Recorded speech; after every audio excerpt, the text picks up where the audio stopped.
අයිබෝන් 11 වසර විෂය නිර්දේශයට අදාළ පාඩම් මාලාවේ 6 වෙනි ඒකකයේ ආහාර පරිරක්ෂණය සම්බන්ධව තමයි අපි මේ ප්‍රසන්ටේෂන් එකෙන් කතා කරන්න බලාපොරොත්තු වෙන්නේ. හොඳයි අපි මුලින්ම බලමු ආහාර පරිරක්ෂණය කියන්නේ මොකක්ද කියලා. ඇත්තටම ආහාර පරිරක්ෂණය කියවහම අපි හුඟ දෙනෙකුට මතක් වෙන්නේ ආහාර කල් තබා ගැනීම කියන අදහස.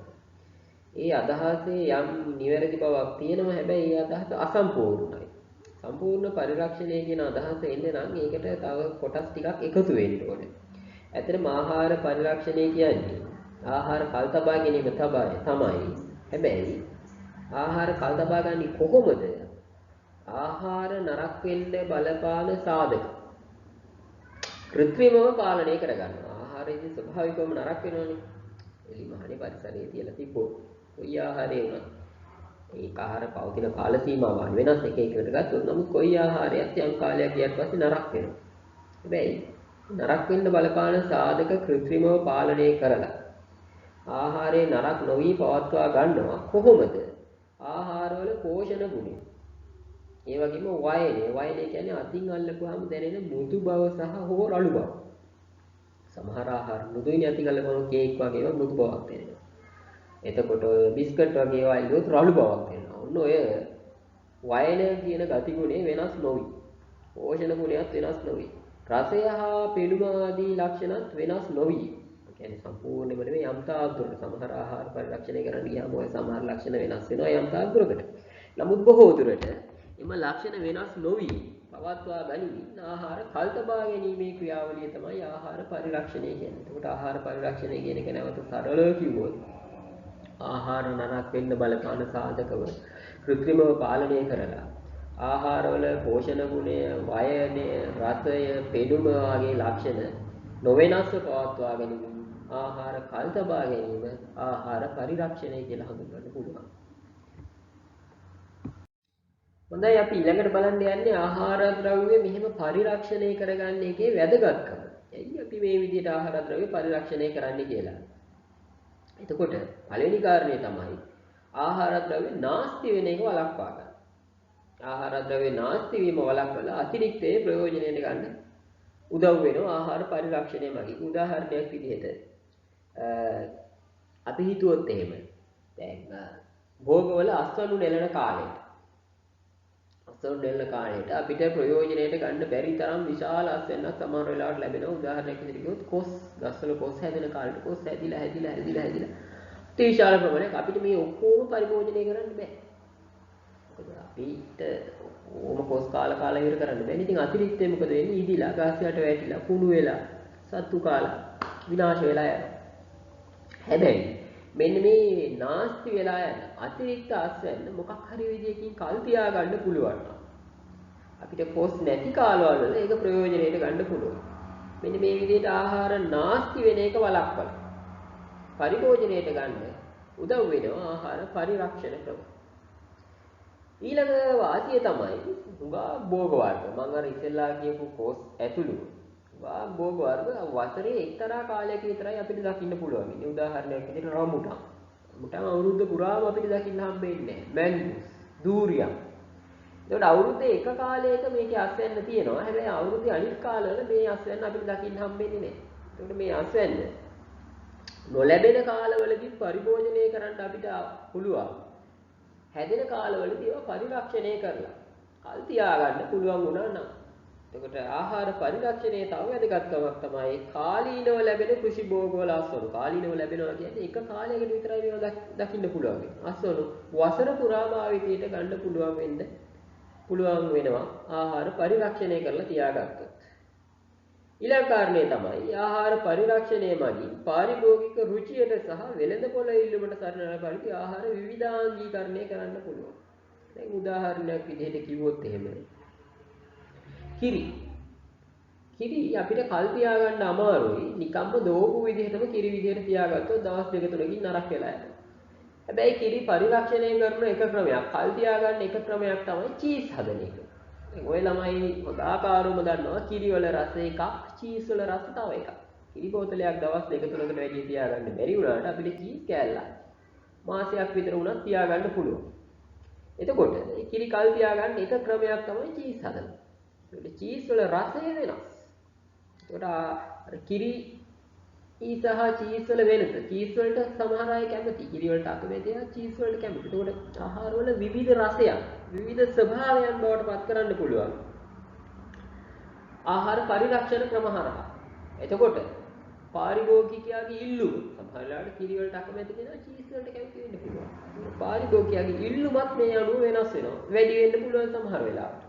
දැන් සමහර අය දෙල් උයලා කන්න අකමැති වෙන්න පුළුවන්. හැබැයි දෙල් බැදලා වේලලා බැදලා සීනි දාලා දුන්නොත් මුරුක්කු වගේ රසට හුඟක් අය කන්න කැමති වෙයි. ඒකත් දෙල් පරිරක්ෂණය කරන ක්‍රමයක්. එතකොට ආහාරයේ විවිධාංගීකරණය වෙලා. එතකොට ආහාර විවිධාංගීකරණය කිරීම හරහා නිෂ්පාදකයාට ලාභයක් ලබා ගන්න පුළුවන්. පාරිභෝගිකයාට විවිධ රුචිකත්වයන් අනුව ඒවා පරිභෝජනය කරන්න පුළුවන්. එතකොට ඒකත් ආහාර පරිරක්ෂණයේ තවත් එක්තරා වැදගත්කමක්.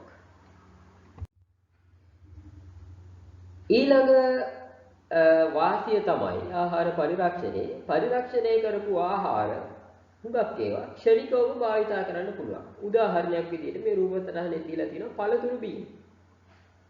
දැන් අපිට ෆැෂන් ගෙඩියක් හරි දොඩම් ගෙඩියක් හරි අරගෙන බීම එකක් හදාගන්න ඕන නම් අපිට ටිකක් මහන්සි වෙන්න ඕනේ. ඒක දොඩම් ගෙඩියක් නම් දෙකට කපන්න ඕනේ, යුෂ්මෙලි ගන්න ඕනේ, ෆැෂන් ගෙඩියකුත් එහෙමයි, සීනි දාන්න ඕනේ, වතුර දාන්න ඕනේ, කලවම් කරන්න ඕනේ, ටිකක් වෙලා යනවා. හැබැයි ඒවා භාවිතා කරලා හදපු පළතුරු බීම බෝතලයක් ගත්තොත් බොන්න පුළුවන්. එතකොට දොඩම් ගෙඩියක් අපිට වැඩි කාලයක් තියාගන්න බෑ. පරිම ඕනනම් සතියක් දෙකක් තියාගන්න පුළුවන්. හැබැයි දොඩම් භාවිතා කරලා හදපු පළතුරු බීම අපිට බොහෝ කාලයක් තියාගන්න පුළුවන්. මාසයකට වඩා වැඩි කාලයක් තියාගන්න පුළුවන්. එතකොට ඒ පරිරක්ෂණය කරලා තියෙනවා. එතකොට පරිරක්ෂණයේ තව වාසියක් තමයි බොහෝ වෙලාවට පරිරක්ෂණය කරපු ආහාර ක්ෂණිකව පරිභෝජනය කරන්න පුළුවන් වෙනවා. හැම එකක්ම එහෙම නෙමෙයි, නමුත් බහුතරයක්. ඊළඟ වාසිය තමයි වැදගත්කම තමයි පරිරක්ෂණය ආශ්‍රිත කර්මාන්ත බිහිවීම නිසා ස්වයං රැකියාව දෙන්නම ආහාර ආශ්‍රිත කර්මාන්තවල රැකියා අවස්ථා හම්බ වෙනවා. දැන් මේ පළතුරු බීම බෝතලෙම බලන්නකො දැන් පළතුරු බීම නිෂ්පාදනය කරනකොට එතන කම්හලක් හදන්න ඕනේ පළතුරු බීම. ඒකට ඒක ආශ්‍රිතව රැකියා කරන අය ඉන්න ඕනේ. පළතුරු බීම නිෂ්පාදනය කරන අය පළතුරු වර්ග අරගෙන ඇවිල්ලා මේ ෆැක්ටරියට විකුණන අය, ඊට පස්සේ පළතුරු වවන ගොවියෝ මේ හරහා ඍජු හා වක්‍ර රැකියා විශාල සංඛ්‍යාවක් විදිහට දැන් මාළු ආශ්‍රිතව අපි බැලුවොත් එහෙම මාළු කල් තියාගන්න බෑ දවසක් දෙකකට වෙන්න. හැබැයි මාළු කල් තියාගන්න පරිරක්ෂණය කරන ක්‍රමයක් තමයි ටින් මාළු නිෂ්පාදනය. ඒකට හිතන්නකො ටින් මාළු නිෂ්පාදනය කරන කර්මාන්ත ශාලාවක් පටන් ගත්තොත් ඒකෙන් කී දෙනෙකුට රැකියාවක් ලැබෙනවද? එකක් තමයි මාළු අල්ලන මිනිස්සුන්ගේ රැකියාවල් සුරක්ෂිත වෙන්නේ. අනිත් එක තමයි ටින් මාළු නිෂ්පාදනය කරන කර්මාන්ත ශාලාවේ වැඩ කරන අයට රැකියාවල් හම්බෙන්නේ. ඊළඟට මේ ටින් මාළු අරන් ගිහිල්ලා විකුණන්න ඕනේ. එතකොට ඒ නිෂ්පාදන කර්මාන්ත ශාලාවේ ඉඳලා තොග වෙලෙන්දාගේ ඉඳලා සිල්ලර් වෙලෙන්දා දක්වා එතනත් රැකියා විශාල ප්‍රමාණයක් බිහි වෙලා තියෙනවා. ඒකට ඍජු හා වක්‍ර රැකියා විශාල සංඛ්‍යාවක් මේ ආහාර පරිරක්ෂණ ක්‍රමවේද හරහා බිහි වෙනවා. එතන බලන්න ටින් මාළු විතරක් නෙමෙයි චීස්, යෝගට්, බටර් ඔය විදිහට මේ ආහාර උගාක් ඒවා අපි දකින ආහාර වල ද්විතීයික නිෂ්පාදනය කියන්නේ පරිරක්ෂණය කරපු කාලයක් පවතින හදපු ආහාර. ඒකට මේ හරහා ඍජු හා වක්‍ර රැකියා විශාල සංඛ්‍යාවක් බිහි වෙනවා.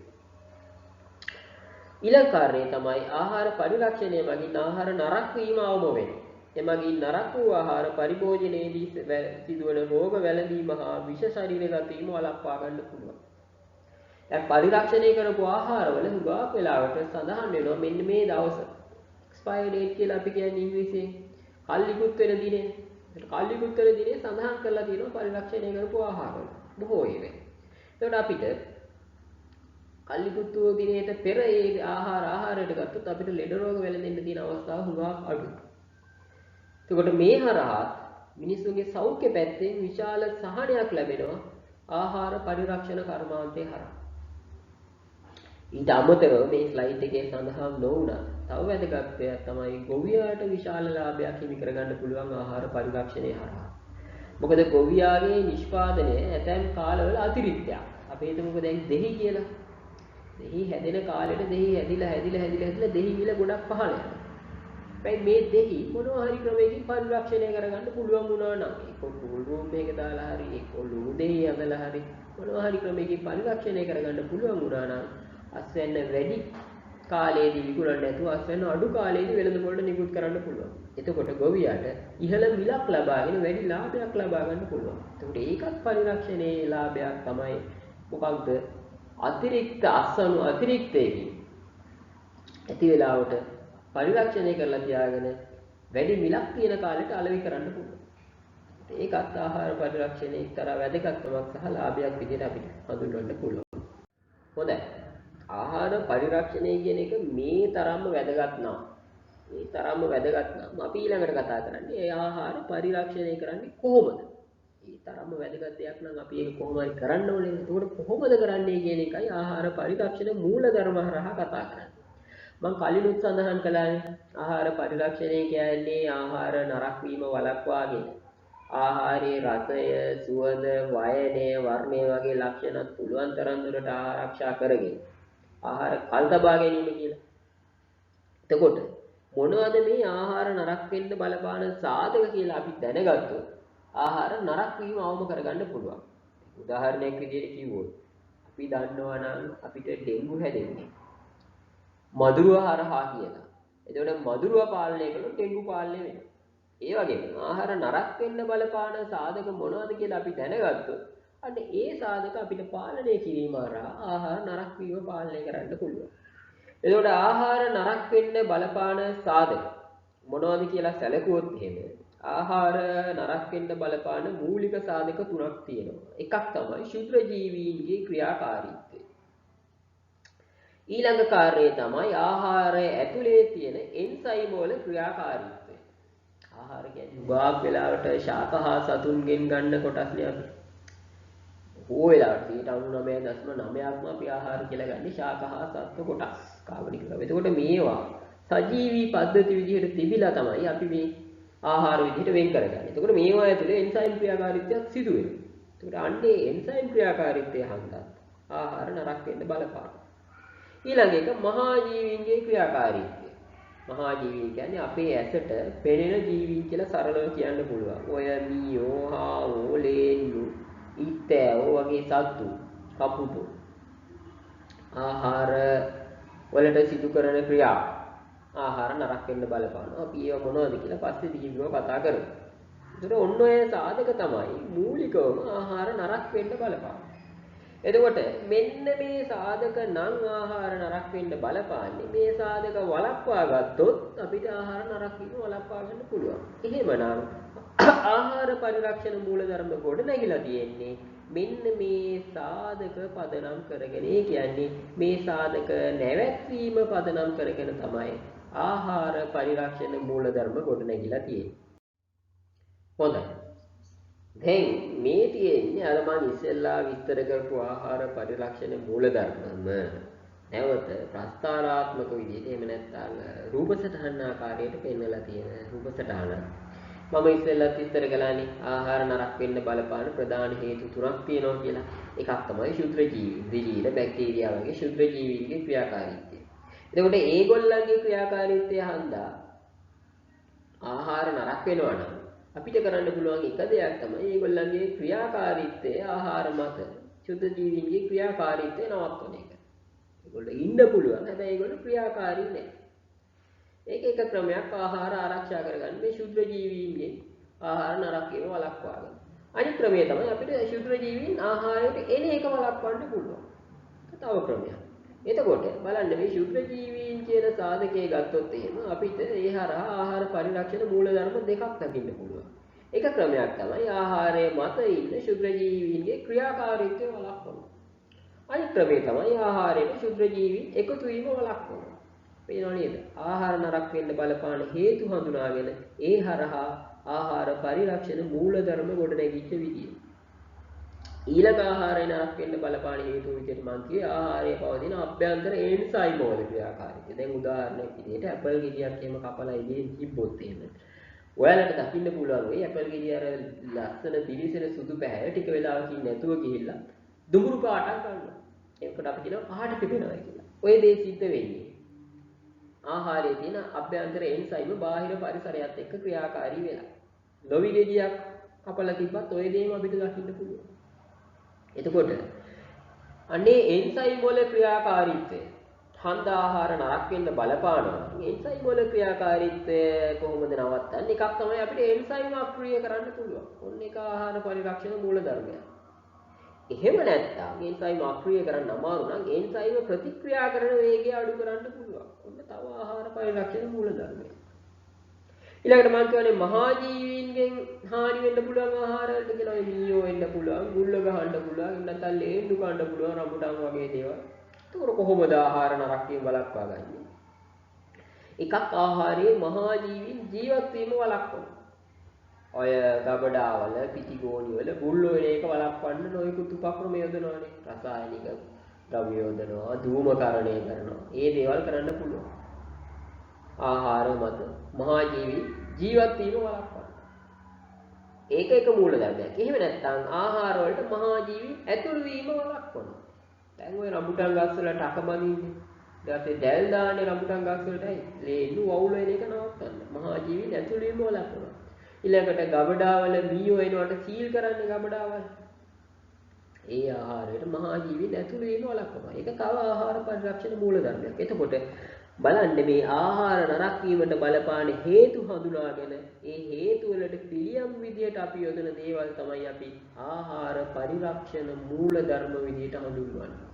පැහැදිලිද ආහාර පරිරක්ෂණ මූල ධර්ම ගොඩනැගිච්ච විදිය. හොඳයි. අපි දැන් අර කලින් ස්ලයිඩ් එකේදී හඳුනාගත්ත ආහාර පරිරක්ෂණ මූල ධර්ම එකක් ගැන වෙනම කතා කරන්නයි යන්නේ. ඒ යටතේ අපි ඉස්සෙල්ලාම කතා කරනවා ශුද්‍රජීවීන් අක්‍රිය කිරීම මගින් ආහාර පරිරක්ෂණය කිරීම. එතකොට ශුද්‍රජීවීන් අක්‍රිය කරන්න ආහාරයේ ඉන්න ශුද්‍රජීවීන් අක්‍රිය කරන්න අපිට කරන්න පුළුවන් දේවල් ගොඩක් තියෙනවා. එකක් තමයි ආහාරය වියලන්න පුළුවන්. අනිත් එක තමයි ආහාරයේ උෂ්ණත්වය අඩු කිරීම හෝ වැඩි කිරීම කරන්න පුළුවන්. තමයි උෂ්ණත්ව පාලනය කියන්නේ. ඊළඟ දේ තමයි ආහාරයේ තියෙන ජලය ප්‍රමාණය අඩු කරන්න. සාන්ද්‍රීකරණය කරන්න පුළුවන්. ජලයේ ප්‍රමාණය අඩු කරලා සාන්ද්‍රීකරණය කරන්න පුළුවන්. ඊළඟ කාර්යය තමයි ආහාර පැසවීමට ලක් කරන්න පුළුවන්. පැසවීම කියන්නේ මොකක්ද? ඒ හරහා කොහොමද ශුද්‍ර ජීවීන්ගේ ක්‍රියාකාරීත්වය අඩු වෙන්නේ කියන එක අපි පස්සේ බලමු. දැනට මේ ටික මතක තියාගන්න. ඊළඟට දුම් ගැසීමෙන් පුළුවන් ආහාර මත ඉන්න ශුද්‍ර ජීවීන්ගේ ක්‍රියාකාරීත්වය අක්‍රිය කරන්න. ඊළඟට ආහාර පරිරක්ෂක ද්‍රව්‍ය යොදලා පුළුවන් ආහාර මත ඉන්න ශුද්‍ර ජීවීන්ගේ ක්‍රියාකාරීත්වය අක්‍රිය කරන්න. හොඳයි අපි බලමු ඊගාවට මේ එකක් කොහොමද සිද්ධ කරන්නේ මොනවද ඒකේදී සිද්ධ වෙන ක්‍රියාකාරකම් හා කොහොමද ඒ ක්‍රියාකාරකම් හරහා ශුද්‍ර ජීවීන් අක්‍රිය වෙන්නේ කියන කාරණා. හොඳයි අපි බලමු වියලීම මගින් ආහාර කොහොමද ශුද්‍ර ජීවීන්ගෙන් ආරක්ෂා කරගෙන පරිරක්ෂණය කරගන්නේ කියලා. ආහාර වියලපුවා මොකද වෙන්නේ? ආහාරයේ තියෙන නිදහස් ජලය. නිදහස් ජලය කියන්නේ ආහාරයේ සෛල අතරේ සහ සෛල තුල තියෙන ජලය ඉවත් වෙනවා. පුළුවන් තරම් වැඩි ජල ප්‍රතිශතයක් ආහාරයෙන් ඉවත් වෙනවා. එතකොට ශුද්‍ර ජීවීන්ට වර්ධනය වෙන්න නම් කිසියම් ජල ප්‍රතිශතයක් මේ ආහාරයේ තියෙන්න ඕන. මොකද මේගොල්ලෝ ජීවීන්නේ. හැබැයි මේ අවශ්‍ය ජල ප්‍රමාණය නැත්තම් ආහාරයට වියලි තත්ත්වයටපත් වෙනවා නම් එයාලගේ ක්‍රියාකාරීත්වය පවත්වාගෙන යන්න තවදුරටත් පුළුවන් කමක් නැහැ. දැන් උදාහරණයක් විදිහට හිතන්නකෝ. අපිට හොඳ කැලෑවක වතුර එහෙම තියෙන තැනක අපිව ගිහින් දැම්මොත් අපිට එතන ආරක්ෂා වෙලා ඉන්න පුළුවන්. මොකද ජලය තියෙනවා, කැලෑවේ ආහාර තියෙනවා, ඉන්න පුළුවන්. නමුත් ওই කැලෑව හොඳම නියම් තත්වයක වේලිලා දැන් ගස් වැලුත් කොටු වෙලා පොළත් ඇලිලා වතුරත් නැති තත්වයක අපි ওই කැලෑවට ගෙනිහින් ළඟොත් අපිට පවතින්න බෑ. අපිට අවශ්‍ය ජලය නැහැ, පරිභෝජනයට ජලය නැහැ. අපිට පවතින්න බෑ. අපි ටික දවසකින් විනාශ වෙලා යයි. අන්න ඒ දෙයම තමයි ආහාර වියලීමේදී ශුද්‍ර ජීවීන්ටත් සිද්ධ වෙන්නේ. ඒගොල්ලන්ට සුදුසු පරිසර තත්වයක් ආහාරයේ මත නැතුව යනවා. ඒගොල්ලන්ගේ ක්‍රියාකාරකම් පවත්වාගෙන යනවා.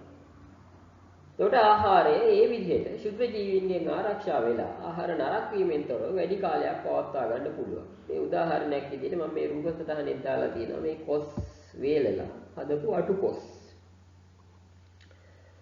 එතකොට කොහොමද මේ විදිහට ආහාරයේ ජලය ඉවත් කරගන්න වියලන්නේ? වියලන ආකාර තුනක් මූලික වශයෙන් හඳුනා ගන්න පුළුවන්. එකක් තමයි සූර්ය තාපයෙන් වියලන්න පුළුවන්. අනිත් එක උඳුරක දාලා එහෙම නැත්නම් අවන් එකක දාලා වේල ගන්න පුළුවන්. එහෙම නැත්නම් විසිරි වියලීම කියලා එකක් තියෙනවා. අපි බලමු මේ මොකද්ද කියලා. විසිරි වියලීමෙනුත් ආහාර වියලා ගන්න පුළුවන්. බලමු මේ වියලී ක්‍රම තුන මොකක්ද කියලා. ආහාර ද්‍රව්‍ය වියලා ගන්න එකේ සරලම ක්‍රමය තමයි සූර්ය තාපයෙන් වියලීම. ඔය අපේ ගෙවල් වල එදිනෙදා මොනවා හරි දෙයක් වියලා ගන්න උනම වී වගේ දෙයක් වියලා ගන්න උනම මාර්ගලක දාලා අවුවේ වේලනවා. ඒක තමයි සරලම ක්‍රමය. එහෙම නැත්නම් ඔය ලුණු දෙහි දාන්න දෙහි වේලා ගන්න ඕන නම් දෙහි කෑලි හතරට කප්පහට කපලා ලුණු කැට දාලා අවුවේ තියෙනවා. ඒවැ තියෙන වැඩිපුර ජලය ඉවත් වෙනවා. නැත්නම් කොස් වගේ දෙයක් වේලා ගන්න ඕන නම් අටුකොස් වගේ හදා ගන්න ඕන. ඒත් අපි අවුවේ වේලා ගන්නවා. මේක ටිකක් විධිමත් කරලා සූර්ය තාපයෙන් වඩා කාර්යක්ෂමව වියලා ගන්න. අදක උපකරණ තියෙනවා. මේ ඔයාලගේ පොතේ රූප සටහනක් තියෙනවා. මම මේක පොතේ රූප සටහන තියෙන නිසා ඒකම ගත්තේ නෑ. ඊට වැඩිය ටිකක් විස්තරාත්මක රූප සටහනක් ගත්තා. මේ තියෙන්නේ මේ හදපු වියලන උපකරණයක්. මේක පොලිතීන් වලින් විනිවිද පෙන්නන පොලිතීන් වලින් ආවරණය කරලා මෙන්න මේ වගේ ට්‍රේ තියෙනවා. ඔයාලට පේනවා ඇති. මේ ට්‍රේ වල තමයි තියන්නේ වේල ගන්න අවශ්‍ය උපකරණ. මේ කෙසෙල් ගෙඩි තමයි මේ තියලා තියෙන්නේ. මෙන්න මේ විනිවිද පෙන්නන පොලිතීන් හරහා සූර්ය තාපය මේකට ඇතුල් වෙනවා. මම අර පාලිත තත්ත්වයට යටතේ භෝගෝපකාරයේදී ළමයින්ට විස්තර කළා මතක ඇති. හරිතාගාර ආචරණය කරන කියන ක්‍රියාවලිය සිද්ධ වෙලා හරිතාගාර ඇතුලේ එහෙම නැත්නම් පොලිතීන් උමං ඇතුලේ තාපය ඉහළ යනවායි කියලා උෂ්ණත්වය ඉහළ යනවායි කියලා. අන්න ඒ ක්‍රියාවලියම තමයි මේක හරියට පොලිතීන් උමඟක් වගේ මේ වේලන උපකරණය. ඒ ක්‍රියාවලියම සිද්ධ වෙලා මේක ඇතුලේ ඉහළ උෂ්ණත්වයක් ජනනය වෙනවා. ඒ හරහා මේකෙන් ජලය පිටතට වාෂ්ප වෙලා ඉක්මනින් මේ තියෙන ආහාර ද්‍රව්‍ය වේලිලා ශුද්ධ ජීවිත අහිතකර තත්ත්වයක් මේ ආහාර ඇතුලේ ඇති වෙනවා. මේ වම් අත පැත්තේ තියෙන වඩාත් වැඩි දියුණු කළ සූර්ය කෝෂ හරහා වඩාත් වැඩි දියුණු කළ සූර්ය තාපයෙන් වියලීමේ උඩුණා. ඊළඟ ක්‍රමය තමයි උදුනක. එහෙම නැත්නම් අවන් එකක වියලන එක. මේ තියෙන්නේ ওই විදිහේ අවන් එකක්. මේ අවන් එක ඇතුළට අපිට වියලා ගන්න ඕන ද්‍රව්‍ය දාලා අවන් එක ක්‍රියාත්මක කරපුවාම අවශ්‍ය තාපය මේ අවන් එක ඇතුලේ ජනනය වෙනවා. ජනනය වෙලා ඒ ආහාර ද්‍රව්‍ය වියලෙනවා. එතකොට අපිට මේ හරහා මේ ආහාරය වියලා ගන්න ඕන කාලය, මේ ආහාරයේ අඩංගු වෙන ජල ප්‍රමාණය, කොච්චර ප්‍රතිශතයක් දැන් මේ ආහාරය ඇතුලේ ජලය අඩංගුද වගේ දේවලුත් දැනගන්න පුළුවන්. එතකොට අර සූර්ය තාපයෙන් වියලීමට වඩා තරමක් විධිමත් විදියට අපිට ඕන නම් මේ ආහාරය තුළ ජල ප්‍රතිශතය 125ක් විතර කරගන්න. අපිට ඒ දේ මේ උදුන හරහා කරගන්න පුළුවන්. අපිට ඕන නම් මේ ආහාරය සෙල්සියස් 80ක උෂ්ණත්වයක පැය 5ක් තියන්න අපිට ඒ දේ මේ උදුනේ කරන්න පුළුවන්. හැබැයි සූර්ය තාපයෙන් වියලීමේදී මේ වගේ දේවල් අපිට කරන්න ටිකක් අපහසුයි. එතකොට එහෙම වාසි උදුනක වියලීමේදී අපිට ලබා ගන්න පුළුවන්. ඊළඟ ක්‍රමය තමයි විසිරි වියලීම. ඔය කිරිපිටි නිෂ්පාදනයේදී හුඟක් වෙලාවට භාවිත වෙන විසිරි වියලීම. මෙතනදි මොකද වෙන්නේ? ඉහළ උෂ්ණත්වයක් තියෙන කුටීරයකට මෙන්න මේ වගේ මේ කිරි පිටි නිෂ්පාදනය කරන එක මම මේ දාලා තියෙන්නේ මම රූපසටහන. බින්දු විදියට ස්ප්‍රේ වෙන්නේ. නැත්නම් විසිරුමක් විදියට මේ ඉහළ උෂ්ණත්වයක තියෙන කුටීරයකට මේ කිරි බින්දු විදියට විසිරෙන්න අරිනවා. මේවා කුඩා බින්දු විදියට විසිරෙනකොට අර ඉහළ උෂ්ණත්වයේදී ජලය ක්ෂණිකව වාෂ්ප වෙනවා මේ කිරි වල තියෙන. කුඩා බින්දුවක ජලය ක්ෂණිකව වාෂ්ප වෙනවා. ඉතින් මහා කිරි ගොඩක් නෙමෙයි එන්නේ බින්දු බින්දුවේ වෙන්නේ. ඒ බින්දුවේ තියෙන ජලය මේ ඉහළ උෂ්ණත්වය නිසා ක්ෂණිකව වාෂ්ප වෙලා කිරි පිටි විදියට තමයි මේවා බිමට වැටෙන්නේ. ඒකට අන්නේ විදියට තමයි කිරි පිටි නිෂ්පාදනය කරන්නේ. කිරි වල තියෙන ජලය අයිවත් කරන්නේ. කිරි පිටි බොහෝ කාලයක් පවත්වා ගන්න පුළුවන් නරක් වෙන්න නොදී. ඒතකොට මේ තියෙන්නේ මේ විදිහට විසිරි වියලීම සඳහා භාවිතා කරන උපකරණයක රූප සටහනක් තමයි. එතකොට වියලීම මගින් ආහාර කල් තබා ගැනීම ගැන තමයි අපි මේ කතා කළේ. වියලීමේදී සිද්ධ වෙන්නේ මම ආයෙත් මතක් කරන්නම්. ආහාරයේ ජලය ඉවත් වීම නිසා ශුද්ධ ජීවීන්ට පවතින නුසුදුසු පරිසරයක් ක්‍රියාකාරීත්වය තවදුරටත් පවත්වාගෙන යන නුසුදුසු පරිසරයක් ආහාරය මත නිර්මාණය වෙනවා. ඒ හරහා ශුද්ධ ජීවී ක්‍රියාකාරීත්වය පාලනය වෙලා ආහාරය පරිරක්ෂණය වෙනවා. ඊළඟ ආහාර පරිරක්ෂණයේ මූලධර්මයේ තමයි උෂ්ණත්ව පාලනය කියන්නේ. එතකොට උෂ්ණත්ව පාලනය කිව්වහම උෂ්ණත්වයේ වැඩි කිරීම මෙන්ම උෂ්ණත්වයේ අඩු කිරීමත් අදාළ වෙනවා. උෂ්ණත්වයේ වැඩි කිරීමෙන් ආහාර පරිරක්ෂණය කරගන්නේ කොහොමද? මූලික ආකාර දෙකක් තියෙනවා. එකක් තමයි පැශ්චරීකරණය. අනිත් ක්‍රමය තමයි ජීවාණුහරණය. උෂ්ණත්වය අඩු කිරීමෙන් ආහාර පරිරක්ෂණය කරගන්නේ කොහොමද? එකක් ශීතනය, අනිත් ක්‍රමය අධිශීතනය. මේ එක එක ක්‍රම ගැන අපි ඊගාවට විස්තරාත්මකව බලමු. මේ උෂ්ණත්ව පාලනය කියන එක ඔය ළමයින්ට මතක ඇති. මම හිතන්නේ කලින් ස්ලයිඩ් එකේ මම විස්තර කළා. උෂ්ණත්ව පාලනය කියන්නේ ආහාරයේ මත ඉන්න ක්ෂුද්‍ර ජීවීන්ගේ ක්‍රියාකාරීත්වය පාලනය කිරීම මගින් ආහාර පරිරක්ෂණය කරගන්නා මූල ධර්මයක්. එතකොට උෂ්ණත්ව පාලනය උෂ්ණත්වය වැඩි කිරීමෙනුත් කරන්න පුළුවන්, උෂ්ණත්වය අඩු කිරීමෙනුත් කරන්න පුළුවන්. එතකොට උෂ්ණත්වය වැඩි කිරීමේ ක්‍රම දෙකක් මම කිව්වා. ඒ වගේම උෂ්ණත්වය අඩු කිරීමේ ක්‍රම දෙකකුත් මම කිව්වා. හොඳයි. බලමු අපි මේ ක්‍රම හතර හරහා කොහොමද ආහාර පරිරක්ෂණය වෙන්නේ? මේ ක්‍රම හතර හරහා කොහොමද ආහාරයේ මත ඉන්න ශුද්ධ ජීවීන්ගේ ක්‍රියාකාරීත්වය පාලනය වෙන්නේ කියලා. හොඳයි. පැශ්චරීකරණය කියන ක්‍රමයේදී සිද්ධ වෙන්නේ ආහාරයේ අධික උෂ්ණත්වයකට ක්ෂණිකව භාජනය කරනවා. ඊට පස්සේ ඒක ක්ෂණිකව සිසිල් කරනවා. ක්ෂණිකව සිසිල් කරලා මේවා අඩු උෂ්ණත්වයක ගබඩා කරලා තියෙනවා. එතකොට මේක ආකාර දෙකකට මේ පැශ්චරීකරණය කියන එකත් ආකාර දෙකකට කරන්න පුළුවන්. එකක් තමයි වැඩි උෂ්ණත්ව කෙටි කාලීන ක්‍රමය.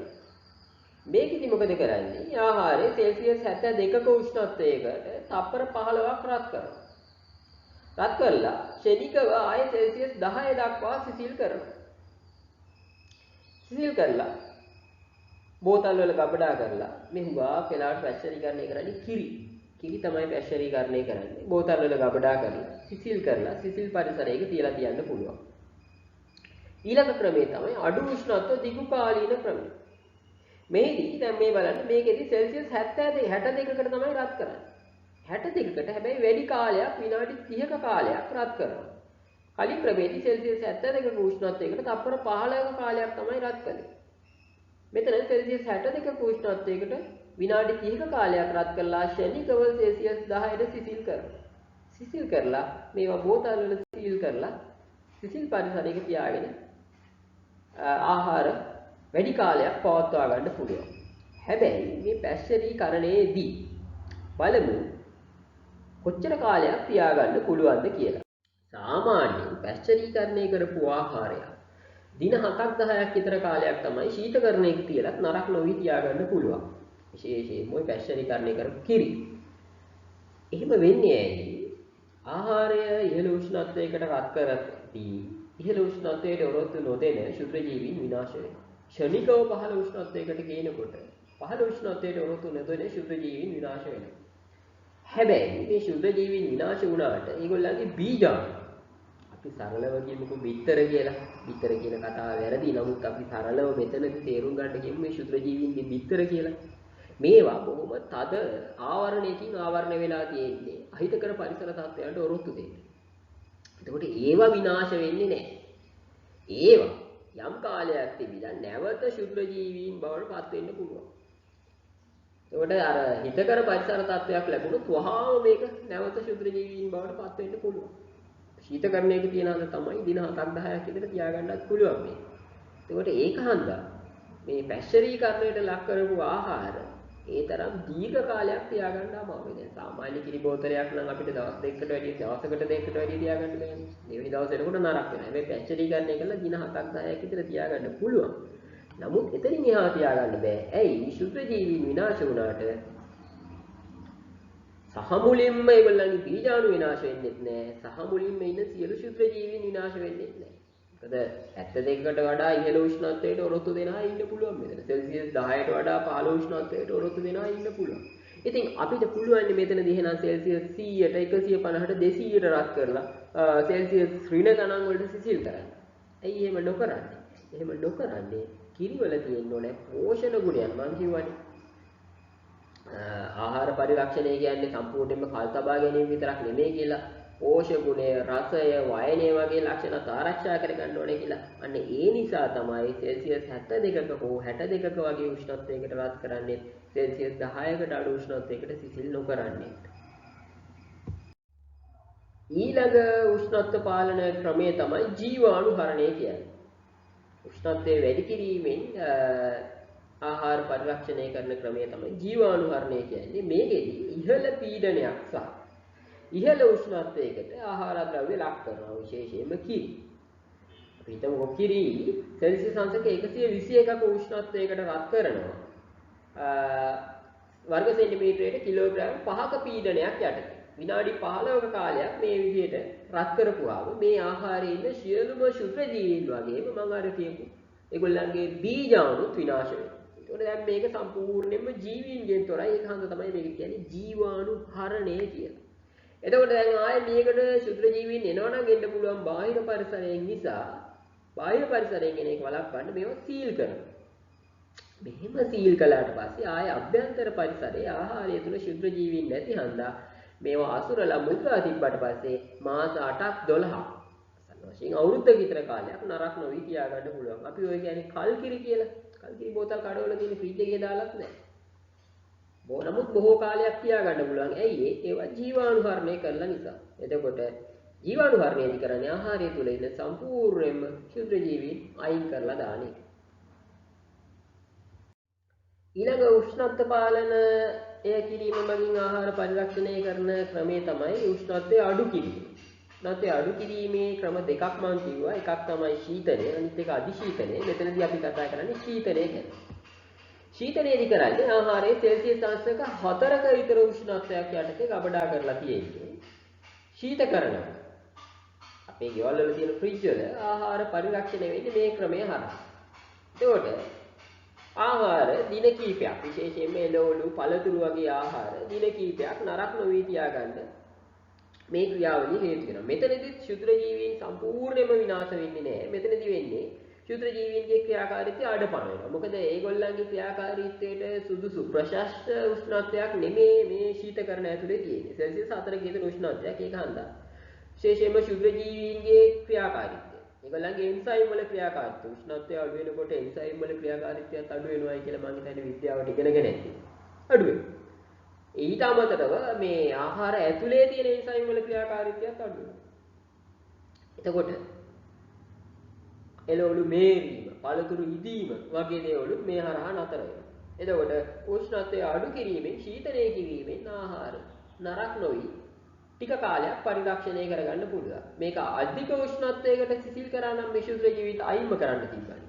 එහෙම කළොත් එහෙම මේ ආහාර ඇතුලේ තියෙන, පටක ඇතුලේ තියෙන ජලය මිදීමකට ලක් වෙනවා. සෙල්සියස් 4ටත් පහළ උෂ්ණත්වයකට ගියොත් එහෙම පටක ඇතුලේ තියෙන ජලය මිදීමකට ලක් වෙලා මේ එළවලු, පළතුරු එහෙම නැත්නම් මස් මාළු වල පටක වලට හානි වෙන්න පුළුවන්. පටක වලට හානි වුණොත් එහෙම මේ එළවලු නරක් වීමකට, මේ පටක හානි වීම හරහා පටක එතනින් එහාට නරක වීමකට ලක් වෙන්න පුළුවන් වෙනවා. එතකොට ආහාරයේ රසය ඊළඟට වර්ණය වගේ දේවල් වෙනස් වීමට ලක් වෙන්න පුළුවන්. හැබැයි මේ ක්‍රමයට ආහාර තියාගන්න පුළුවන් දින කිහිපයයි. දැන් ඔය සුපර් මාකට් වල මස් අලෙවි කරන, මාළු අලෙවි කරන ස්ථානවල අපලට දකින්න පුළුවන් අර විසි කූලර්ස් කියලා තියෙන්නේ. ප්‍රදර්ශනාත්මකව තියලා තියෙන මේ මස් මාළු වල අල්ලපුවාම ගල් වගේ නෑ. මෘදු ගතියක් දැනෙනවා. හැබැයි මේ ක්‍රමයට ආහාර මස් මාළු දවස් 2-3ක් තියන්න බෑ. දවල් කාලේ ඒගොල්ලෝ මෙතන මේ සෙල්සියස් 4 උෂ්ණත්වය මේකට කියනවා චිල් කරනවා කියලා. චිල් එකේ තියලා තියෙනවා. හැබැයි රාත්‍රී කාලයට ඒගොල්ලෝ නැවත අධිශීතකරණයට මේ මස් මාළු යොමු කරන්න ඕනේ. නැත්නම් මේවා බොහොම ඉක්මනට නරක වෙන්න පුළුවන්. ඒක හන්දා මේකත් එක්තරා ආහාර පරිරක්ෂණ ක්‍රමයක් තමයි. හැබැයි වැඩි කාලයක් මේ ක්‍රමයට ආහාර පරිරක්ෂණය කරගන්න අමාරුයි. හොඳයි, උෂ්ණත්ව පාලනය කිරීම මගින්, උෂ්ණත්වය අඩු කිරීම මගින් ආහාර පරිරක්ෂණය කිරීමේ ඊළඟ ක්‍රමය තමයි අධිශීතනය කියන්නේ.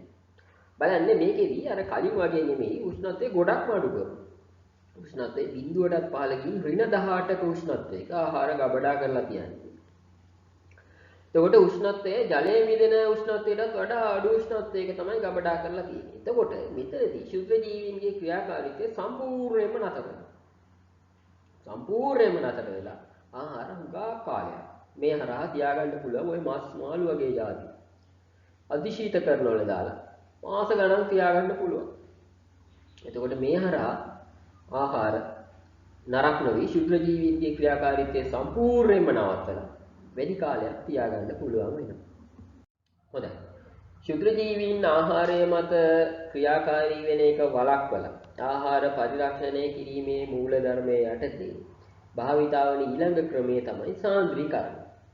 ඒතකොට සාන්ද්‍රීකරණය කියන්නේ මෙතනදී අපි කරන්නේ ආහාරය සාන්ද්‍ර ද්‍රාවණයක. සාන්ද්‍ර ද්‍රාවණයක බහා තබනවා හෝ සාන්ද්‍ර ද්‍රාවණයක් ආහාරයට මිශ්‍ර කරනවා. එතනදී මොකද සිද්ධ වෙන්නේ? මේ සාන්ද්‍ර ද්‍රාවණ හරහා ආහාරයේ සෛලවල තියෙන ආහාරයේ තුල තියෙන ජලය මේ සාන්ද්‍ර ද්‍රාවණ කරා ඇදී එනවා. එතකොට ආහාරය තුල තියෙන ජල ප්‍රමාණය විශේෂයෙන්ම ඔය සත්ව හෝ ශාකාහාර කියන්නේ ඒවා ඇතුලේ සෛල තියෙනනේ. ඒ සෛලවල තියෙන ජලය මේ සාන්ද්‍ර ද්‍රාවණයට ඇදිලා එනවා. ඒවා තුල සෛල තුල ජල ප්‍රමාණය අඩු වෙනවා. ඊට අමතරව මේ ආහාරයේ ශුද්‍ර ජීවීන් ඉන්නවනම් ඔවුන්ගේ ශරීරවල තියෙන ජලයත් මේ සාන්ද්‍ර ද්‍රාවණ වලට ඇද ගන්නවා. ඒතර ශුද්‍ර ජීවීන් තවදුරටත් පවතින්න බෑ. දේහයේ ජලය අවසන් වෙලා ඔවුන් මිය යනවා. ඒකට ආහාරය තුල සම්පූර්ණයෙන්ම ශුද්‍ර ජීවීන්ට ක්‍රියාකාරී වෙන්න බැරි පරිසරයක් නිර්මාණය වෙනවා. මේ සාන්ද්‍රීකරණය හරහා. ඒ හරහා ආහාර මත ශුද්‍ර ජීවීන්ගේ ක්‍රියාකාරීත්වය වළක්විලා ශුද්‍ර ජීවීන් විනාශ වෙලා යනවා. දැන් අපි උදාහරණයකට ඔය ජෑම් නිෂ්පාදනයේදී මොකද කරන්නේ? පළතුරු හොඳට ගාලා එහෙම නැත්නම් පොඩි කරලා බ්ලෙන්ඩ් කරලා මේකට සීනි දාලා රත් කර කලත්තනවා. එතකොට මොකද වෙන්නේ? ආහාරයේ අර පටකවල තියෙන ජලය සම්පූර්ණයෙන්ම ඇදිලා එනවා අර සීනි ද්‍රාවණයට. රත් කරනකොට මේ ජලය වාෂ්ප වෙනවා. වාෂ්ප වෙලා අර සීනි යනවා මේකේ පටක ඇතුළට. ගියාම තවදුරටත් අර පටකවල තියෙන ජලය උදාගෙන ශුද්‍ර ජීවීන්ගේ ශරීරවල තියෙනවා ජලය ඒවත් ඇදලා ගන්නවා. එතකොට ශුද්‍ර ජීවීන්ගේ ක්‍රියාකාරී වෙන්නේ ජලය මේ මාධ්‍යයේ නෑ. උන්ට පවතින්නත් බෑ මේ මාධ්‍යයේ. එතකොට ජෑම් වගේ જાති වැඩි කාලයක් තියාගන්න පුළුවන්. ලුණු දෙහි නිෂ්පාදනයේදීත් මේකයි වෙන්නේ. දෙහි හපලා ඒව ඇතුළට ලුණු කැට දානවා. මේ රූප සටහනේ තියෙන්නේ. ලුණු කැට දාපුවාම මොකද වෙන්නේ? මේ ලුණු කැට මගින් මේ ඇතුලේ තියෙන ජලය අවශෝෂණය කරගන්න. මේ දේවල් වියලද්දි මේ ජලය වාෂ්ප වෙනවා. මේ විදිහට කාලයක් මේක වියලනකොට මේ ජලය වාෂ්ප වෙලා ශුද්‍ර ජීවීන්ට ඉන්න බැරි පරිසරයක් ඇති වෙනවා. ඊට පස්සේ අර මේකට සාන්ද්‍ර ද්‍රාවණයක දෙහි ඇඹුල් අපි අරගෙන අවුවේ කකාරනවනේ. ඇඹුල් වෙනම අරගෙන අවුවේ කකාරලා ලුණු දෙහි නිෂ්පාදනයේදී මේ හතරට පළලා ලුණු දාලා වේලපු දෙහි ගෙඩි වලට අර සාන්ද්‍ර කකාරලා ගත්ත දෙහි ද්‍රාවණය දාපුවා. මේකේ ජලය හුඟක් අඩුයි. මේ ලුණු නිසා ජලය උරලා ගන්නවා. එතකොට මේකේ ශුද්‍ර ජීවීන්ට පවතින අවශ්‍ය ජලය නැතු වෙනවා. එතකොට අර වැද්දෝ මීපැණි වල දාලා දඩමස් ආරක්ෂා කරගත්තා කියලා ඔයගොල්ලෝ අහලා ඇති. එතනදිත් සිද්ධ වෙන්නේ මීපැණි කියන්නේ බොහොම සාන්ද්‍ර සීනි ද්‍රාවණයක්. ඒකට එතනදිත් අර මස් වල තියෙන ජලය මේ මීපැණි වලට ඇදිලා එනවා. ඒ මේ මස් මත ශුද්‍ර ජීවීන්ට ක්‍රියාකාරී වෙන්න පුළුවන්කමක් නැහැ. ඒගොල්ලන්ට පවතින පුළුවන්කමකුත් නැහැ. ඒකට මස් වැඩි කාලයක් පවත්වාගෙන යන්න පුළුවන්. ඊළඟට චට්නි නිෂ්පාදනයේදීත් වෙන්නේ ඒකයි. පළතුරු කෑලි කපනවා. කෑලි කපලා එකට සීනි දාලා මිරිසුත් දාලා මේක ලිපක රත් කරනවා. රත් කරනකොට අර එකේ තියෙන ජලයේ වාෂ්ප වෙවි මේ සීනි සාන්ද්‍ර සීනි මේ පටක ඇතුළට යනවා. ඒකට ඒ හරහා පටකවල තියෙන ජලය උත් ඇදලා ගන්නවා. ඒකට ශුද්ධ ජීවීන්ට තවදුරටත් ක්‍රියාකාරී වෙන්න බෑ. ඒගොල්ලන්ගේ ක්‍රියාකාරීත්වය නැවතිලා ආහාරය වැඩි කාලයක් පවත්වාගෙන යන්න පුළුවන්කම ලැබෙනවා. ඒකට සාන්ද්‍රීකරණයේදී සිද්ධ වෙන්නේ ඒකයි. ආහාරවල ඇති නිදහස් ජලය ආශ්‍රිතය මගින් ඉවත් වෙලා ආහාර මත ශුද්‍ර ජීවීන්ගේ වර්ධනයට නුසුදුසු තත්ත්වයක් ඇති කරනවා. මේක හන්දා ශුද්‍ර ජීවීන්ගේ සෛල තුල අඩංගු ජලය අර සාන්ද්‍ර මාධ්‍යයට ඇදිලා ඇවිදilla ඔවුන් ශුද්‍ර ජීවීන් විනාශ වෙනවා. ඒක තමයි සාන්ද්‍රීකරණයේදී සිද්ධ වෙන්නේ. ශුද්‍ර ජීවීන් අක්‍රිය කරලා එහෙම නැත්නම් ඒගොල්ලන්ගේ ක්‍රියාකාරීත්වයට බාධා කරලා ආහාර පරිරක්ෂණය කරන මූලධර්මයේ යටතේ ඊළඟ ක්‍රමය තමයි පැසවීම. පැසවීම කියන එක මූලික ආකාර තුනයි. එකක් තමයි ලැක්ටික් අම්ල පැසවීම, අනිත් එක ඇසිටික් අම්ල පැසවීම, ඊළඟ එක මධ්‍යසාර පැසවීම. මේ ක්‍රම කොයිකෙදිත් වෙන්නේ ආහාරයට පැසීමට ලක්වීම. කලක් තියෙනකොට මේ ආහාරය මත නිපද වෙනවා. ඇතැම් ආහාරවල ලැක්ටික් අම්ල, ඇතැම් ආහාරවල ඇසිටික් අම්ල, ඇතැම් ආහාරවල මධ්‍යසාර. මේ නිපද වෙන අවසන් ඵලය හන්දා ශුද්‍ර ජීවීන්ගේ වර්ධනයට සහ ක්‍රියාකාරීත්වයට මේ අවසන් ඵලය බාධාවක් වෙනවා. සමහර වෙලාවට ඒක pH අගේ අඩුවීම නිසා වෙන්න පුළුවන්. උගාක් වෙලාවට ලැක්ටික් අම්ලය සහ ඇසිටික් අම්ලය නිපදවීමේදී pH අගය අඩු වෙලා ක්ෂුද්‍ර ජීවීන්ට තවදුරටත් ක්‍රියාකාරී වෙන්න බෑ. ක්ෂුද්‍ර ජීවීන්ගේ ක්‍රියාකාරීත්වය නිෂේධනය කරලා ආහාර නරක වීම වළක්වනවා. ඒක තමයි පැසවීමේදී භාවිතා වෙන මූල ධර්මය. හොඳයි මේ පැසීමේ ආකාර තුන ගැන තවත් අපි සවිස්තරාත්මකව බැලුවොත් එහෙම මේක මූලික ආකාර තුනයි කියලා මම කිව්වා ලැක්ටික් අම්ල පැසීම, ඇසිටික් අම්ල පැසීම සහ මධ්‍යසාර පැසීම කියලා. ලැක්ටික් අම්ල පැසීම කියන එක ඇත්තටම බොහෝ දුරට සිද්ධ වෙන්නේ කිරිවල. කිරිවල කියන්නේ සීනි මත, ලැක්ටෝස් මත ක්ෂුද්‍ර ජීවීන් ක්‍රියා කරනවා. විශේෂයෙන්ම ඔය ලැක්ටෝබැසිලස් ළඟට ස්ට්‍රෙප්ටෝකොකස් ලැක්ටිස් වගේ බැක්ටීරියා ක්‍රියා කරලා ඒගොල්ලන්ගේ පරිවෘත්තියෙන් මේ කිරිවල තියෙන සීනි පරිභෝජනය කරනවා.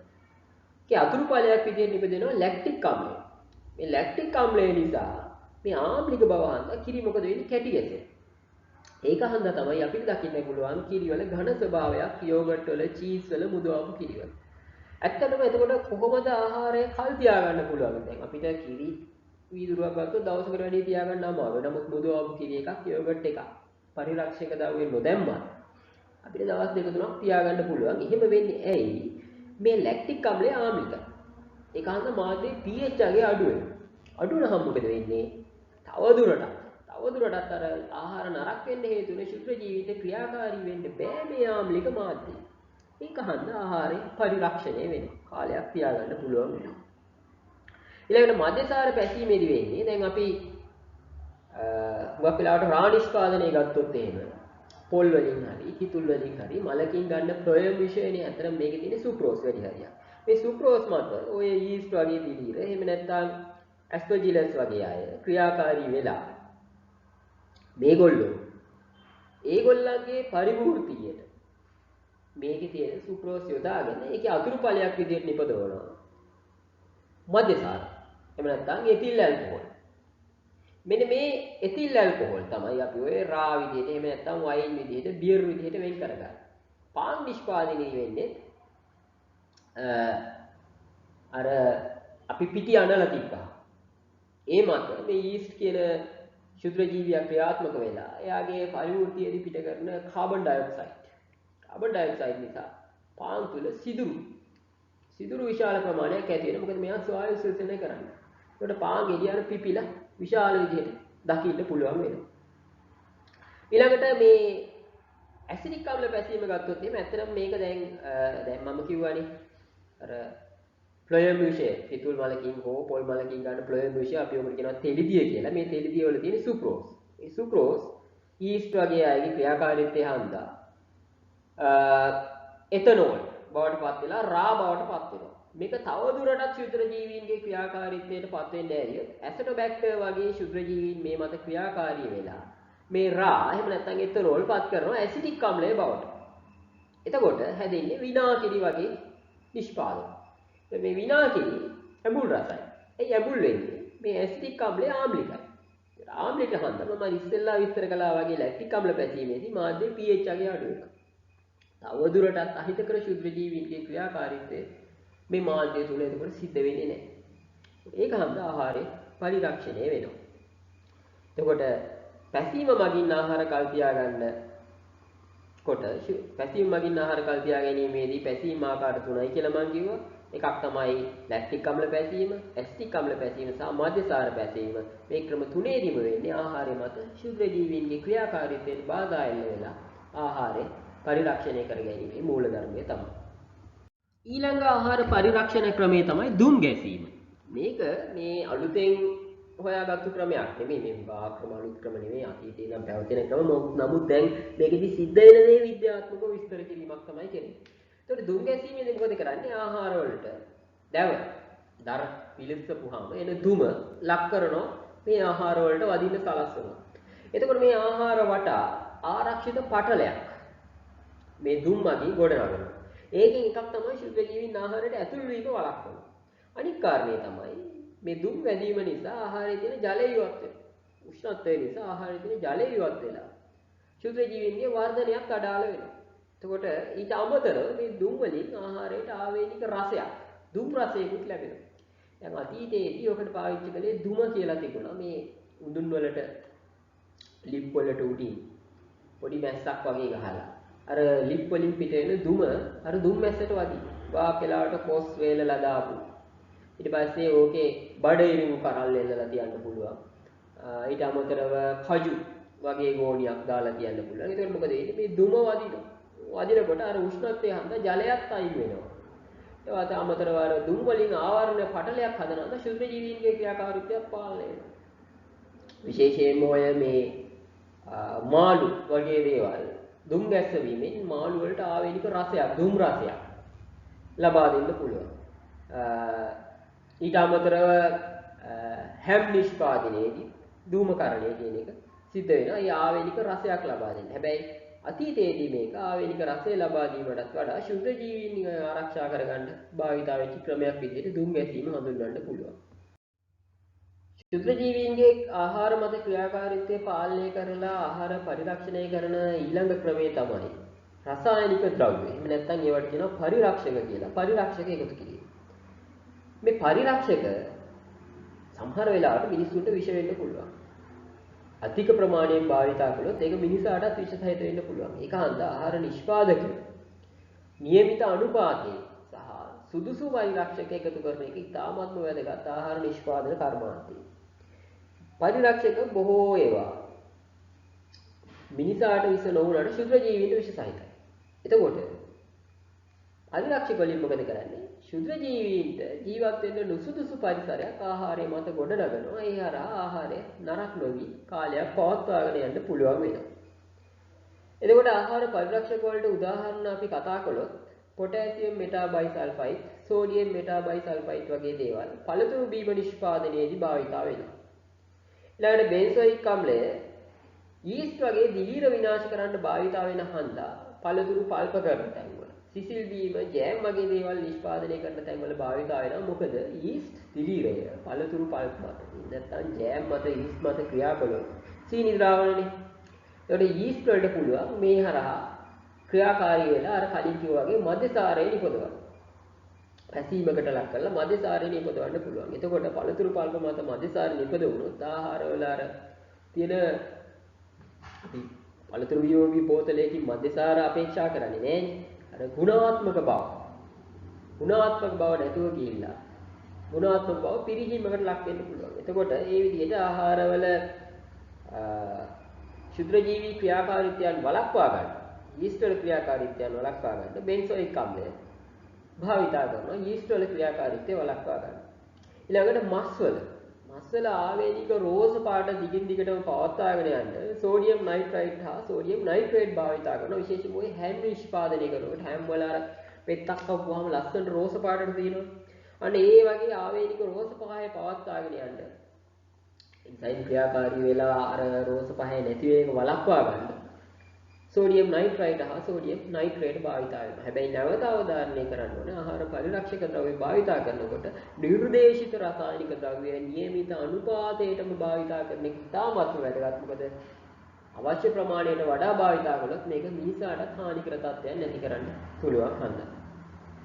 හොඳයි. අපි මෙච්චර වෙලා කතා කළේ ආහාරය මත ශුද්ධ ජීවීන්ගේ ක්‍රියාකාරීත්වය. වළක්වල ආහාර පරිරක්ෂණය කර ගැනීමේ මූලධර්මය ගැන. අපි දැන් කතා කරන්න යන්නේ ඊළඟ මූලධර්මයේ එන්සයිම.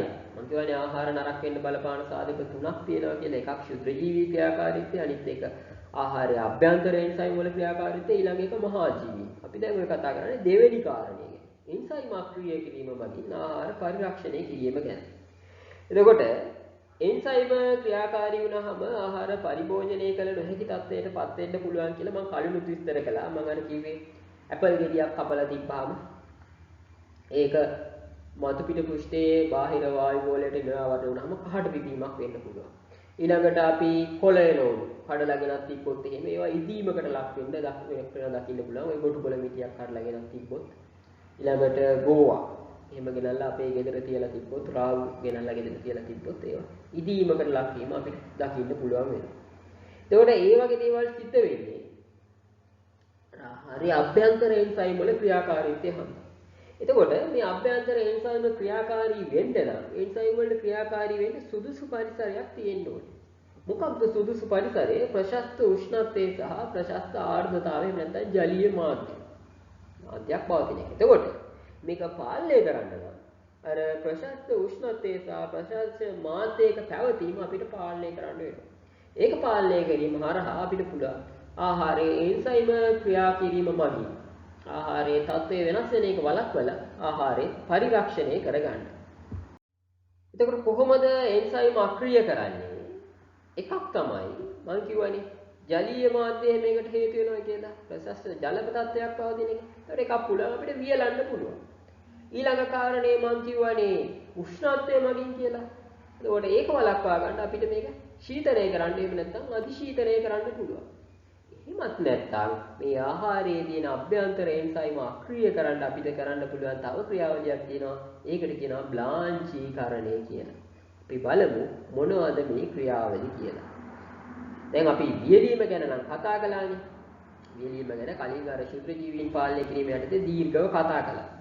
ඊළඟට අධිශීතනය ගැනත් අපි කතා කළානේ. ශීතනය හා අධිශීතනය ගැන. දැන් අධිශීතනය කරන්න බෑ එළවලු සහ පළතුරු වර්ග කියලා මම අර එතනදි විස්තර කළා. මොකද පටක ඇතුලේ තියෙන ජලයට හානි වෙලා. ඒවෙන් පටක වලට හානි වෙන්න පුළුවන් අන්දා ඒක අන්දා එළවලු හා පළතුරු සෙල්සියස් 4ක උෂ්ණත්වයේ ශීතනය කරලා. ඒවේ අභ්‍යන්තරයෙන් සයිම ක්‍රියාවීමක වීම පාලනය කරලා පළතුරු ඉදීම එහෙම නැත්නම් පත්‍ර වර්ග ඉදීම කහට පිපීම වගේ දේවල් වළක්වා ගන්න පුළුවන් කියලා මම විස්තර කළා. හැබැයි අපි මේ බ්ලාන්චීකරණය කියන එක මීට කලින් කතා කරේ නෑ. ඒක හන්ද බ්ලාන්චීකරණය කියන එක අපි ටිකක් කොහොමද මේක කරන්නේ? කොහොමද ඒ නිසාම අක්‍රිය වෙන්නේ කියන එක ගැන විස්තර ටිකක් බලමු. හොඳයි. මම අර කලින් සඳහන් කළා වගේ ආහාර වියලීමේදී සිද්ධ වෙන්නේ එන්සයිමයේ ක්‍රියාකාරීත්වය අඩු වෙනවා. මොකක් හන්දද? ආහාරය අඩංගු ජල ප්‍රමාණය අඩු වෙනවා. එතකොට එන්සයිම් වල ක්‍රියාකාරී වෙන්න සුදුසු තත්ත්වයක් නැති වෙන හන්ද.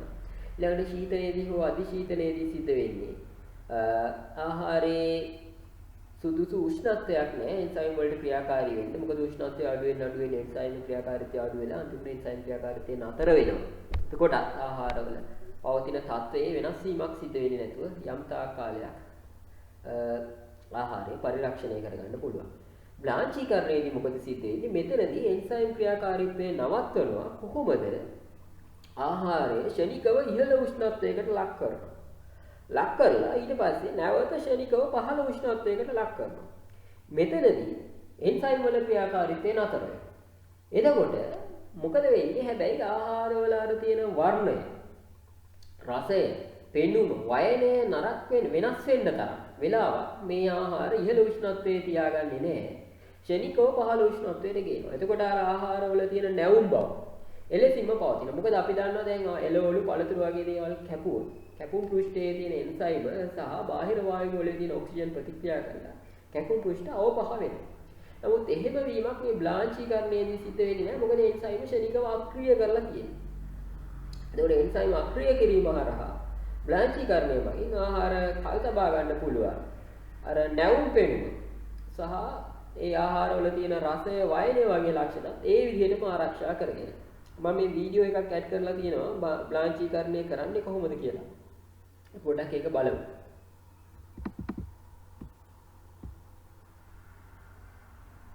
To blanch broccoli, first cut the broccoli into florets if it isn't already. Then, bring a large pot of water to a boil. Fill a large bowl with ice cubes and cold water while you wait for the pot of water to heat up.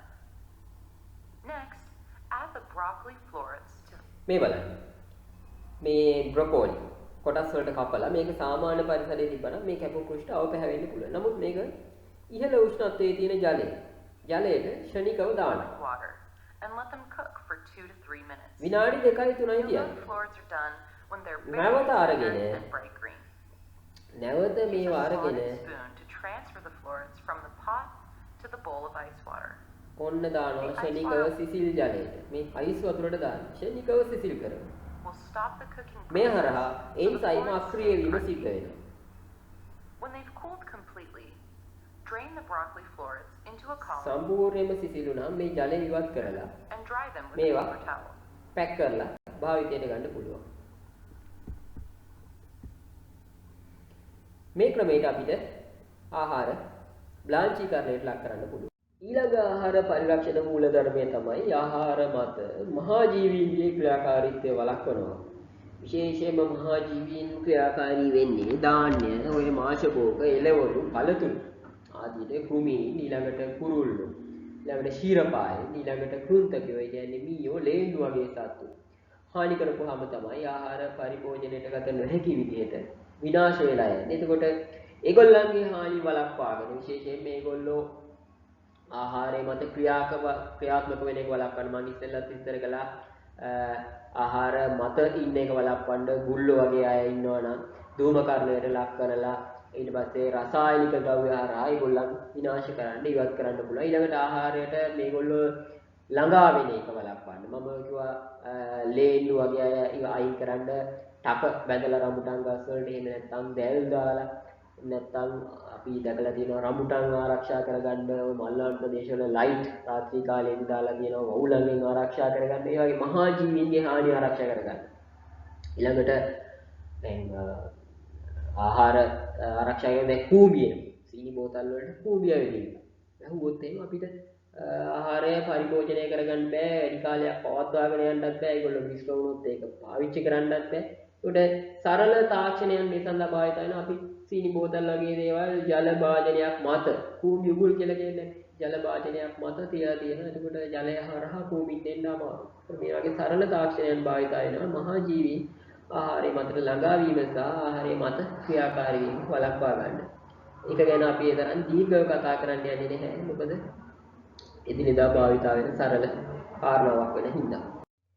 ඊළඟට අපි දැනගත යුතු තවත් විශේෂ කාරණාවක් තියෙනවා. මේක ආහාර පරිරක්ෂණයටත් සම්බන්ධයි. නමුත් මම අර විස්තර කරපු ආහාර පරිරක්ෂණ මූලධර්ම මත නෙමෙයි. නමුත් ආහාරවල අගය වැඩි කිරීම කියන කතාව. අපි ඉස්සෙල්ලා කතා කළේ ආහාර නරක වෙන්නේ කොහොමද? මූලික සාධක තුනක් අපි හඳුනාගත්තා. ශුද්ධ ජීවීන්ගේ ක්‍රියාකාරීත්වය, ආහාරයෙන් තියෙන එන්සයිම් වල ක්‍රියාකාරීත්වය සහ මහා ජීවීන්ගේ ක්‍රියාකාරීත්වය. එතකොට ඒවා වළක්වා ගන්නේ කොහොමද? ඒවා වළක්වාගෙන ආහාර පරිරක්ෂණය කරන්නේ කොහොමද කියන කාරණා අපි ඊළඟට කතා කරමු. ඊළඟට කතා කරන්නේ ආහාරවල අගය වැඩි කිරීම ගැන. අගය වැඩි කිරීම කියන්නේ මොකක්ද? ආහාරවල ගුණාත්මක බව වැඩි කර ගැනීම සඳහා පෝෂකයක් හෝ පෝෂක කිහිපයක් සම්මත ප්‍රමාණ වලින් ආහාර වලට එක් කර ගැනීම ආහාරයේ අගය වැඩි කර ගැනීම. ඒ කියන්නේ ආහාරවල තියෙන පෝෂක වලට අමතරව පෝෂක එකක් වූ කිහිපයක් අමතරව එක් කර ගන්නවා ආහාරයේ අගය වැඩි කර ගන්නවා. මේ කතන්දරය තමයි ආහාරවල අගය වැඩි කර ගන්නවා කියන්නේ. ඇයි අපි මෙහෙම කරන්නේ? මොකටද මෙහෙම කරන්නේ? පළවෙනි කාරණේ තමයි පෝෂණ ඌනතාව ලැබීමට. දැන් උදාහරණයක් විදිහට කිව්වොත් එහෙම දැන් ඔය විශේෂයෙන්ම ලංකාවේ උඩරට ප්‍රදේශවල ගලගණ්ඩේ වගේ රෝගතාවයන් ඇති වෙනවා. මොකක් හන්දාද? අයඩින් ඌනතාවය නිසා. එතකොට මේක වළක්වා ගන්න. මොකද මුහුදු මාළු පරිභෝජනය මේ ප්‍රදේශවල අඩුයි. මුහුදට මුගක් දුරයි. ඒකට ඒකාන්ත අයඩින් ඌනතාවය ඇති වෙන්න පුළුවන්. ඒකට අයඩින් ඌනතාවය වළක්වා ගන්න මොකද කරලා තියෙන්නේ? ලුණු වලට අයඩින් එකතු කරලා තියෙනවා. ආහාරයේ අගය වැඩි කිරීම. ඊළඟට ආහාරයේ ගුණාත්මක බව වැඩි කරගන්න. ආහාරය තවත් ගුණාත්මක කරගන්න. උදාහරණයක් විදිහට ලදරු පිරිපිටි වලට නොයෙකුත් පෝෂක ද්‍රව්‍ය එකතු කරලා තියෙනවා. කිරිවල ගුණාත්මක බව වැඩි කරගන්න. ආහාර සකස් කිරීමේදී හානි වන පෝෂක නැවත ලබා දෙන්න. උදාහරණයක් විදිහට දැන් ඔය යොදේ රහිත කිරිපිටි නිෂ්පාදනයේදී ආහාර ඒ යොදේ ඉවත් කිරීමේදී කිරිවල තියෙන විටමින් වර්ගත් අයින් වෙනවා. ඒ විටමින් වර්ග නැවත ලබා දෙනවා මේ කිරිවලට. එතකොට ආහාර සකස් කිරීමේදී හානි වෙන පෝෂක නැවත ලබා දීමකුත් ආහාරවල අගය වැඩි කිරීමේදී සිද්ධ වෙනවා. ඊළඟට ආහාරවල අඩංගු පෝෂක අවශෝෂණය පහසු කර ගැනීම පිණිස. දැන් අපි කියනවා නිමිතිවල යකඩ කියනවා කියලා පෝෂකයක් විදියට. හැබැයි මේ යකඩ අවශෝෂණය වෙන්න නම් මාසේ pH අගය අඩු වෙන්න ඕනේ. ඒක හන්දා අපි යකඩ අවශෝෂණය පහසු කරන්න බැලුම් හදනකොට මේකට දෙහි ඇඹුල් ටිකකුත් කලවම් කරනවා. මේ ආහාරවල අගය වැඩි කිරීමක් එක්තරා විදිහකට. ඇයි? පෝෂක අවශෝෂණය පහසු කරනවා. ඊළඟට වෙළඳ පොළ ඉල්ලුම වැඩි කිරීමට දැන් ලදරු කිරි පිටි වලට වෙළඳ පොළේ ලොකු ඉල්ලුමක් තියෙනවා. ඇයි ඒ? සාමාන්‍ය එළ කිරි දෙනවට වැඩිය. මව්පිය උත්සාහ කරනවා වෙළඳ දැන්වීම වල කියන නිසා. මම මෙතන කියන්නේ නැහැ ඇත්තටම ලදරු කිරි පිටි වල පෝෂක තියෙනවද නැද්ද කියන්නේ අපි විද්‍යාත්මකව පත්‍රිකා මම ඉතින් තියෙනවද නැද්ද කියන හරියටම දන්නේ නැහැ. නමුත් තියෙනවා කියලා කියන නිසා ලදරු කිරි පිටි වලට වෙළඳ පොලේ වැඩි ඉල්ලුමක් ඇති වෙලා තියෙනවා සාමාන්‍ය කිරිපිටි වලට වැඩිය. මෙන්න මේ පෝෂක මේ පෝෂක තියෙනවා කියලා කියනවා. වැඩි ඉල්ලුමක් ඇති වෙලා තියෙනවා. වෙළඳ පොලේ ඉල්ලුම වැඩි කරගන්නත් හේතුවක් වෙනවා. ආහාරවල අගය වැඩි කිරීම. හොඳයි. අපි ඊළඟට බලමු කොහොමද මේ අගය වැඩි කිරීම කියන එක කරන්නේ කියලා. මූලික ආකාර තුනක් තියෙනවා. එකක් තමයි සරු කිරීම. ඊළඟ එක තමයි ප්‍රබල කිරීම. ඊළඟ එක තමයි අවම සැකසීම. හොඳයි අපි බලමු මොනවද මේ ක්‍රම තුන සහ කොහොමද ඒවා කරන්නේ කියලා. ආහාර සරු කිරීම කියලා කියන්නේ ආහාර නිෂ්පාදන ක්‍රියාවලිය තුළදී මුළුමනින්ම ඉවත් විය හැකි පෝෂක වෙනුවට අලුත් පෝෂක එකතු කරලා නැවත කලින් තිබුණු තත්ත්වයකට පත් කරන එක. මම අර ඉස්සෙල්ලත් කිව්වේ මේද රහිත කිරිපිටි නිෂ්පාදනයේදී මේදේ අයින් කරනකොට මේදේදී වෙන විටමින් වර්ග ඒත් එක්ක අයින් වෙනවා. එතකොට ඒ විටමින් නැවත කිරිපිටි වලට එකතු කරලා කිරිපිටි සරු කිරීම කරනවා. ඒ හරහා අර ඉවත් වෙච්ච පෝෂක මේ කිරි වලට නැවත ලැබෙනවා. ඒකේ ආහාරවල අගය වැඩි වීමක් සිද්ධ වෙනවා. ඊළඟ එක තමයි ප්‍රබල කිරීම. ප්‍රබල කිරීම කියන්නේ ආහාරයක ස්වභාවයෙන්ම අඩුවෙන් පවතින හෝ ස්වභාවයෙන් අඩංගු නොවන පෝෂකයක් හෝ පෝෂක වර්ග කිහිපයක් අලුතෙන් ආහාරයට එකතු කරලා ආහාරයට අමතර පෝෂණයක් ලබා දීම තමයි ආහාරයේ ප්‍රබල කිරීම කියන්නේ. දැන් අර කලින් නම් මොකද වුනේ ආහාරයේ තිබිච්ච එකක් නිෂ්පාදනය කරනකොට ඒ ක්‍රියාවලියේ පියවරක් හන්දා ඒකේ තිබිච්ච පෝෂක අයින් වෙලා ගියා. නමුත් මෙතනදී එහෙම එකක් නෙමෙයි. මෙතනදී ආහාරයේ අඩුවෙන් තියෙන පෝෂකයක් හෝ ආහාරයේ නොතිබ්බ පෝෂකයක් අලුතෙන් එකතු කරනවා. එකතු කරලා තමයි ප්‍රබල කිරීම කරන්නේ. කියන්නේ තියෙන තත්ත්වයට වඩා ටිකක් ප්‍රබල කරනවා. ඒකට උදාහරණයක් තමයි මම අර ඉස්සෙල්ලා කිව්වා වගේ අයඩින් එකතු කරනවා ලුණු වලට. ලුණු වල සාමාන්‍යයෙන් තියෙන සෝඩියම් සහ ක්ලෝරින් සෝඩියම් ක්ලෝරයිඩ්. මේකට අයඩින් එකතු කරනවා. නොතිබ්බ දෙයක් අලුතෙන් එකතු කරලා ආහාරය ප්‍රබල කරනවා. ඊළඟට ලදරු කිරිපිටි වල. කිරි වල සාමාන්‍යයෙන් නැති දේවල් නැති පෝෂක ලදරු කිරිපිටි වලට එකතු කරනවා. එකතු කිරීම ආහාරයේ ප්‍රබල කිරීමක් සිද්ධ කරනවා. එතකොට ආහාරයේ නොමැති පෝෂකයක් හෝ අඩුවෙන් පවතින පෝෂකයක් වැඩිපුර එකතු කරන එකට තමයි අපි කියන්නේ ආහාර ප්‍රබල කිරීම කියලා. ඊළඟ ක්‍රමය තමයි ආහාර අවම සැකසීම. අවම සැකසීම කියන්නේ දැන් කොහොමත් ආහාර ද්‍රව්‍ය බොහෝ දේවල් පරිභෝජනය කරන්න පෙර සැකසීම අවශ්‍යයි විශේෂයෙන්ම එළවලු වර්ග. එතකොට එළවලු වර්ග සැකසීමේදී මූලික තත්වයට වඩා යම් පට්ටමකට වෙනසක් සිද්ධ වෙනවා. දැන් උදාහරණයක් විදිහට හිතන්නකෝ එළවලු වර්ගයක් ඉස්සම් දැන් වැටකොළු. වැටකොළු ඉුවට පස්සේ අර අමු වැටකොළු ගෙඩියේ ස්වභාවය නෙමෙයිනේ. ඒකේ වයනේ වෙනස් වෙලා, මෘදු වෙලා, වර්ණය වෙනස් වෙලා තියෙනවා. හැබැයි අවම සැකසීම කියන්නේ අරතරන් ලොකුවට ඒකේ ස්වභාවය වෙනස් කරන්න යන්නේ නැහැ. හැබැයි පරිභෝජනයට සුදුසුයි. දැන් වැටකොළු ගෙඩියක් අපිට අමුවෙන් කන්න බෑ. අමුවෙන් කන්න බෑ. හැබැයි උයන්න ඕන කන්න. එතනදී මොකද කරන්නේ? අවම සැකසීම කියන්නේ දැන් අපි හිතමු මුගුණු යන්නේ කියලා. මැල්ලුවා. අපිට අමුවෙන්ම කන්න බෑ. හැබැයි මුගුණු යන්න හොඳට මලවල කන්නත් පුළුවන්. එහෙම නැත්නම් මුගුණු යන්න සම්බෝලයක් හදලා ගන්නත් පුළුවන්. එතකොට සම්බෝල හැදිලෙදි මොකද වෙන්නේ? අපි අර විදිහට ලිපේ දාලා උදුනක තියලා හට්ටියක දාලා මැලවීමක් ඉහළ උෂ්ණත්වයකට ලක් කිරීමක් කරන්නේ කුඩා කොටස් වලට කපලා. හොඳට පොල් සහ මුල් ලුණු දාලා හොඳට කලවම් කරලා ගන්නවා. එතකොට මේක අවම සැකසීමක් කරලා තියෙනවා. එතකොට ඒ වගේ තියෙන ස්වභාවික ගුණාංග වෙනස් වීමක් සිද්ධ වෙන්නේ අවම වශයෙන්. හිතන්න ගොටුකොළ මාළුවක් සහ ගොටුකොළ සම්බෝලයක වෙනස. එතකොට පෝෂක වර්ග විනාශ වීමක් සිද්ධ වෙන්නේ නැහැ. මෙහෙම අවම ලෙස හදපු ආහාර සතියක පමණ කාලයක් ශීතකරණයක තියාගන්න පුළුවන්. ඇයි? ඒකේ ස්වභාවය ලොකුවට වෙනස් කරලා නැහැනේ. එතකොට මූලික ක්‍රියාවලිය තමයි ආහාර ද්‍රව්‍ය තේරීම හා පිරිසිදු කිරීම. අනවශ්‍ය කොටස් ඉවත් කිරීම හා අවශ්‍ය ප්‍රමාණයට රැකසීම. ඕකට පහසුම ක්‍රමය ගොටුකොළ සම්බෝලයක් හදන එක මතක තියාගන්න. මොකද කරන්නේ? ගොටුකොළ වල තියෙන අනවශ්‍ය කොටස් තෝරලා අයින් කරනවා. අයින් කළා ඊළඟට මොකද කරන්නේ? අවශ්‍ය කොටස් හොඳට පිරිසිදු කරගන්නවා. පිරිසිදු කරගෙන මේක කුඩා කොටස් වලට කපලා අවශ්‍ය ප්‍රමාණයට පොල් එහෙම නැත්නම් ඇඹුල් ඊට පස්සේ ලුණු ඕන ලුණු දාලා හොඳට කලවම් කරලා ගන්න. එතකොට මේ ගොටුකොළ සම්බෝලය ලොකුවට අපි වෙනස් කරන්න කියන්නේ ගොටුකොළ වල තිබිච්ච මූලික ස්වභාවය. හැබැයි ගොටුකොළ මාළුවක් කිව්වනම් මේක උඳුනක තියලා හට්ටියක දාලා රත් කරලා හොඳට පිසිනවා. එතකොට අර මූලික ගොටුකොළ වල ස්වභාවය වෙනස් වෙලා යනවා. ඒකට අවම සැකසීම හරහා. එතකොට ඒකේ තියෙන අර විටමින් වර්ග පෝෂක වෙනස් වෙන්න පුළුවන්. එතකොට අවම සැකසීම හරහා මොකද වෙන්නේ? ආහාරයේ අඩංගු පෝෂක විනාශ වීමක් සිද්ධ වෙන්නේ නැහැ. ඒක තමයි ආහාරයේ අගේ ආරක්ෂා වෙන්නේ අන්නේ ඒ විදිහට තමයි. මේ ස්ලයිඩ් එකේ දාලා තියෙන්නේ ඔය අවම සැකසීමේ උදාහරණ තමයි. මේ තියෙන මේ නිවිති වගේ දේවල්. දැන් නිවිති අපිට ඕන නම් මාළුවක් හොයන්නත් පුළුවන්. හැබැයි ඔයගොල්ලෝ දන්නවත් ඇති. දැන් බත් බෙදද්දි බත් උයද්දි අපි අවම සැකසීමේ ක්‍රමයක් තියෙනවා. බත් මම ළමයි දන්නවත් දන්නේ නැහැ. නිවිති කොලයක් පිඟානට එලලා රස්නේ උණු බත් ඒ මතට බෙදනවා. එතකොට මොකද වෙන්නේ? අර බත් වල රස්නේද නිවිති කොලේ යන්තම් තැම්බෙනවා. ඒත් මේක අවම සැකසීමක්. අර නිවිති වල තියෙන පෝෂණ ගුණය ලොකුවට වෙනස් වෙන්නේ නැහැ. කොළ පාට ගතිය නැති වෙන්නේ නැහැ. මේක කැමරට ගන්න පුළුවන් විනාඩි 2-3ක් තිබ්බට පස්සේ. එහෙම නැත්නම් බත් එක උයලා ඉවර වෙච්ච ගමන් බත් මුට්ටියද නිවිති කොළ 2-3ක් බත් යටට දාලා වහලා තියෙන විනාඩි කීපයක්. මේ අවම සැකසීම මේ විදිහට හදාගත්තොත් මේ රූප සටහනේ තියෙන හැම එකක්. එතකොට මේ රූප සටහනේ දක්වලා තියෙන්නේ මෙන්න මෙතන ඔයාලට පේනවා ඇති. ස්වභාවිකවම ආහාරයට ගන්න පුළුවන් ආහාර. food close to nature කියලා තියෙන්නේ. එතකොට මේගොල්ලන්ගේ පෝෂණ ගුණය greater nutrient density කියලා තියෙන්නේ ඉහළ පෝෂකාගයක් තියෙනවා. ඊළඟට ඉහළ කෙඳිල් සහිත බවක්, විටමින්, khනිජ වැඩි ප්‍රමාණයක් තියෙනවා. හැබැයි මේක උයනකොට, පිසිනකොට දැන් මේ කෙලවරේ තියෙන්නේ බැදලා ගන්නවා. හොඳටම වෙනස් වෙලා ස්වභාවය. මොකද වෙන්නේ? අර කෙඳි සහිත බව, විටමින්, khනිජ වර්ග අඩු වෙලා යනවා. එතකොට මේවැය තියෙන මේදමය ස්වභාවය වැඩි වෙන්න ගන්නවා.